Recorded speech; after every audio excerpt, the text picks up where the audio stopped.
নমস্কার, আমি doctor Priyanka Ganguly, associate professor of শল্যতন্ত্র ডিপার্টমেন্ট। আয়ুর্বেদ নিয়ে মানুষের মধ্যে অনেক রকম ভ্রান্ত ধারণা আছে, সেই বিষয়ে কিছু কথা বলতে চাই। অনেকে মনে করেন যে জন্ডিস হলে পরে কাঁচা হলুদ খাওয়া একদম নিষিদ্ধ। সবসময় মনে রাখবেন, কাঁচা হলুদ হচ্ছে এমন একটি ফসল যেটা আমরা রীতিমতো মানুষকে রেকমেন্ড করি যদি তার যকৃৎ বা লিভার উইক থাকে। কারণ যকৃৎ বা লিভারের সমস্যা থাকলে কিন্তু গ্যাস অ্যাসিডিটি হওয়ার চান্সেস বাড়ে।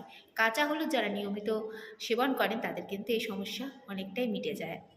তার সাথে যকৃৎ থেকে আমাদের রক্তের সৃষ্টি হচ্ছে, আর আমরা জানি রক্ত পরিশুদ্ধ করার জন্য কিন্তু আমরা কাঁচা হলুদ রেকমেন্ড করি। তাই যখন জন্ডিস হয়েছে এই ধরনের ক্ষেত্রেও আপনি নিশ্চিন্ত রূপে কাঁচা হলুদ সেবন করতে পারেন, সেটা আপনার জন্য উপকারী বটে।